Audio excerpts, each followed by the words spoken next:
আসসালামু আলাইকুম।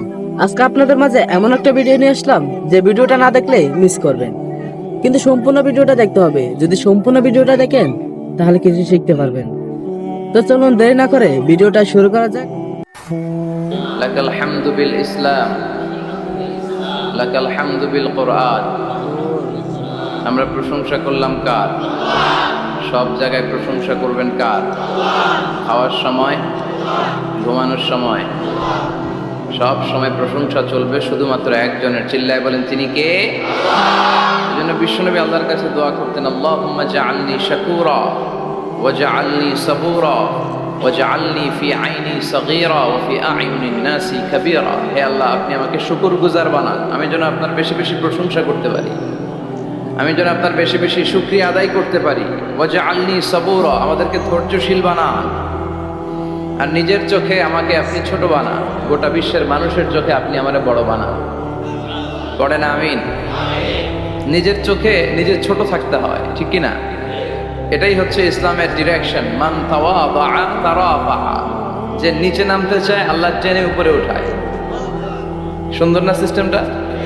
আর যে উপরে উঠতে চায় অহংকার করে, তারে নিচে নামিয়ে দেয় কে? সাইয়েদনা আদম আলাইহিস সালাম বিনয়ী ছিলেন। ওনাকে সৃষ্টি করার পরে আল্লাহ বললেন, ইয়া আদম সাল্লিম আলা উলাইকান নাফর। আদম, এই যে ফেরেশতারা বসা, সালাম দাও। আদম বলেন, না আমি সালাম দিব কেন, আমারা দেয় না কেন? অনেক মুরব্বী আছে বলে, আমি দিব কেন, তোরা আমার দিবি। এরকম আছে না নাই? না, সালাম সবাই সবাইকে দিবেন। স্বামী স্ত্রীকে দিবেন, স্ত্রী স্বামীকে দিবেন, বড়রা ছোটদের দিবেন, ছোটরা বড়দের দিবেন, এক ভাই আরেক ভাইকে দিবেন, বোন ভাইকে দিবেন। তাহলে ফ্যামিলির মধ্যে শান্তি দিয়ে ফ্যামিলিটাকে সমৃদ্ধ করে দিবে কে? কারণ সালাম অর্থই শান্তি। সালাম অর্থ কি? ফ্যামিলির মধ্যে আমাদের এই সালামের প্রচলন নাই।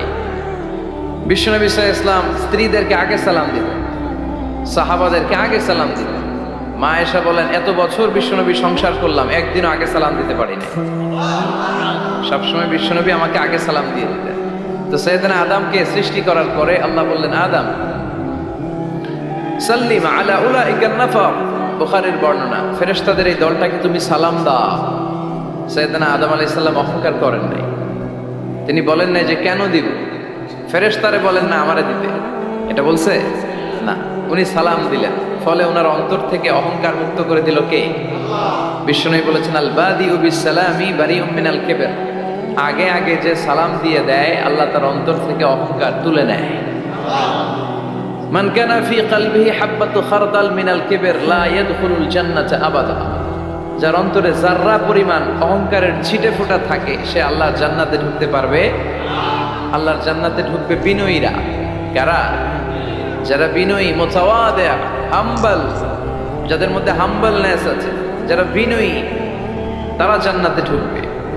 তো সাইয়েদনা আদম আলাইহিস সালাম বিনয়ের পরিচয় দিলেন, কিন্তু শয়তানকে আল্লাহ বললেন উসজুদু। শয়তানকে বললেন, শয়তান সেজদা দাও। ফেরেশতাদেরকে যখন অর্ডার করেছে সেজদা দাও, শয়তান বলল, আল্লাহ আমি সেজদা দিব না। অহংকার করলো, সে নিজে নিজে উপরে উঠতে চাইলো। সে বলল, খালাকতানি মিন নার ওয়া খালাকতাহু মিন তিন। আপনি আমাকে বানিয়েছেন আগুন দিয়ে, আগুনের ধর্ম উপরের দিকে ওঠা। আগুন জ্বালিয়ে দিলে লেলিহান শিখা কই যায়? উপরে যায়। ওয়া খালাকতাহু মিন তিন। আর আদমকে বানিয়েছেন আপনি মাটি থেকে, তা আমি কেন সেজদা দিব? আদমই না আমারে দিবে। আল্লাহ শয়তানকে চির জাহান্নামী বানিয়ে দিল। চিল্লায় বলেন ঠিক কিনা? আর বিনয়ের কারণে আদমকে আল্লাহ বানালেন আশরাফুল মাখলুকাত। কি বানালেন? সৃষ্টির সেরা। এজন্য নূরের ফেরেশতারাও সাইয়েদনা আদমকে সেজদা দিতে বাধ্য হয়েছে। চিল্লায় বলেন ঠিক কিনা? তুমি মাটির আদমকে প্রথম সৃষ্টি করিয়া ঘোষণা করিয়া দিলে শ্রেষ্ঠ বলিয়া, তাই তো নূরের ফেরেশতা করে আদমকে সেজদা। ঠিক কিনা? তাই তো নূরের ফেরেশতা করে আদমকে সেজদা। সবার চেয়ে সম্মান দিলে মাটির আদমকে। আল্লাহু আল্লাহু তুমি জাল্লে জালালুহু, শেষ করা তো যায় না গে তোমার গুণগান। আল্লাহু আল্লাহু, সুবহানাল্লাহ পড়েন। এজন্য আমরা যেন বিনয়ী হই, আমরা যেন নিজেকে ছোট মনে করি। আপনি নিজেকে ছোট মনে করলে আল্লাহ আপনাকে বড় বানায় দিবে। আর যদি নিজেই নিজেকে বলেন আমি বড় আল্লামা, আমি সব জানি, তাহলে আল্লাহ বলবে তোর স্থান হচ্ছে সবচাইতে নিচে, ঠিক কিনা? মুসা আলাইহিস সালাম বললেন, আল্লাহ বলছি এমন জিকির যেটা আমি আর আপনি ছাড়া কেউ জানবে না। লা ইলাহা, এটা তো জাতীয় জিকির, এটা তো ইন্টারন্যাশনাল জিকির, এটা তো সবাই জানে। আমি তো চেয়েছিলাম এক্সক্লুসিভ একটা। আল্লাহ বললেন, মুসা, লা ইলাহা ইল্লাল্লাহর যে শ্রেষ্ঠ জিকির আমার কাছে নাই। আমি আল্লাহর দেয়া সর্বশ্রেষ্ঠ জিকির হচ্ছে লা ইলাহা, লাউ তাদাউ লা ইলাহা ইল্লাল্লাহ ফি কাফফা ওয়াস সামাওয়াতু ওয়াল আরদু ফি কাফফা। ও মুসা, সাত আকাশ সাত জমিন যদি দাঁড়িপাল্লার এক পাল্লায় রেখে দাও আর লা ইলাহা আরেক পাল্লায় রেখে দাও, লা রাজাহাত কাফফাতু লা ইলাহা ইল্লাল্লাহ, মুহূর্তেই লা ইলাহার পাল্লাটা ভারী হয়ে যাবে। এটা একটা বিপ্লবী বাণী, এটা ভিক্ষা করার বাণী নয়। জুমার নামাজের পরে একটা টাকা দিয়া যান, আমি গরিব ইনসান, আছে না নাই? আখিরাতে সওয়াব পাইবেন পাহাড়ের সমান। আর জিকির ধরে লা ইলাহা ইল্লাল্লাহ। অনেকে মনে করে এটা ভিক্ষা করার জিকির, কপাল পোড়া। আমরা ভিক্ষার সাথে এটাকে জুড়ে দিয়েছি। এটা একটা বিপ্লবী বাণী। এই বাণীর অর্থ, এটার ইম্পর্টেন্স, এটার সিগনিফিকেন্স আর তাৎপর্য যে বুঝে, সে আল্লাহ ছাড়া কারো সামনে মাথা নত করতে পারে না। চিল্লায় এখন ঠিক কিনা? তাফসীর ফি জিলালিল কুরআনের রচয়িতা সৈয়দ কুতুব শাহিদ, নাম শুনছেন? গোটা বিশ্বব্যাপী তার নাম আর জাক। তিনি ফি জিলালিল কুরআন লেখে গোটা বিশ্বের যুবকদের অন্তর কাঁপিয়ে দিয়েছিলেন। এই সমাজে তিনি জাহালাত দেখে এই জাহালাতের বিরুদ্ধে কলম ধরেছেন আর যুগশ্রেষ্ঠ তাফসীর রচনা করেছেন, তাফসীর ফি জিলালিল কুরআন। এটার অনেক ভাষায় ট্রান্সলেশন হয়েছে, বাংলায়ও পাওয়া যায়। খুব সম্ভব আল কোরআন একাডেমি লন্ডন এটা ট্রান্সলেট করেছে। তো উনি এই কালিমার পক্ষে থাকার কারণে, ইসলামী আন্দোলনের কারণে তৎকালীন প্রেসিডেন্ট জামাল আব্দুল নাসের ওনাকে ফাঁসি দেওয়ার আদেশ দিয়েছে, ফাঁসির কাস্টে ঝুলিয়ে মৃত্যুদণ্ডের অর্ডার করেছে।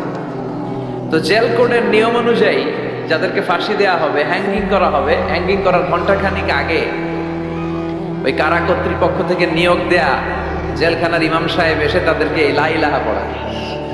কি পড়ায়? লা ইলাহা ইল্লাল্লাহ পড়ায়। তো সৈয়দ কুতুব শাহিদ উনিও যখন ওনাকে ফাঁসির কাস্টে ঝুলানো হবে, ওই মুহূর্তে জেল কোডের নিয়ম অনুযায়ী ইমাম সাহেব এসে সৈয়দ কুতুব সাহিবকে বলতে আরম্ভ করলো যে আমি আপনাকে কালিমা পড়াতে এসেছি, আপনি পড়েন লা ইলাহা ইল্লাল্লাহ। সৈয়দ কুতুব শাহিদ বললেন, আমারে কালিমা শিখাতে এসো না, আমি কালিমা খুব ভালো জানি। যেই কালিমা পড়ার, যেই কালিমা তুমি ফাঁসির আসামিদেরকে পড়ানোর কারণে মান্থলি বেতন পাও, ওই কালিমার ব্যাখ্যা করার কারণে আমাকে ফাঁসির কাস্টে ঝোলা লাগছে। তুমি কালিমা পড়াও, তুমি বেতন নাও, আর আমি কালিমার ব্যাখ্যা করার কারণে আমার ফাঁসি হয়। তার মানে তোর কালিমা আর আমার কালিমা এক কালিমা না। কালিমার মধ্যে পার্থক্য আছে না নাই? ইমানের মধ্যে পার্থক্য আছে না নাই? যে ইমান প্রয়োজনে জ্বলে ওঠে না, যে ইমান সত্য ন্যায়ের কথা বলে না, যে ইমান প্রয়োজনে জ্বলে ওঠে না, যে ইমান সত্য ন্যায়ের কথা বলে না, যে নাই, যে ইমান অন্তরে নাই, মুখে শুধু ফাঁকা বলি, কি করে তারে বলো ইমান বলি, কি করে তারে বলো ইমানে বলি, কি করে তারে বলো ইমানে বলি, ঠিক না? যে ইমান দিন কায়েমের আন্দোলনের ধার ধারে না, যে ইমান লেবাসধারী কোরআন হাদিস তাও পড়ে না, যে ইমান খাজার নামে মাজার গড়ে ফুলুস কামায়, যে ইমান শিরকিয়াতের আমল করে ভীত না হয়, যে ইমান ইমানে ভুলে নাস্তিকতার মঞ্চে ওঠে, যে ইমান বাতিল মতের দোসরে হয়ে ফায়দা লুটে, যে ইমান শুধুই কেবল খায় দেয় আনন্দ করে, যে ইমান দেখে না যে আরাকানে ভাইরা মরে, যে ইমান ময়দানে নাই, যে ইমানে বাস্তবে নাই, মুখে শুধু ফাঁকা বলি, কি করে তারে বলো ইমানে বলি, কি করে তারে বলো ইমানে বলি, কি করে তারে বলো ইমানে বলি। চিল্লায় বলেন ঠিক কিনা?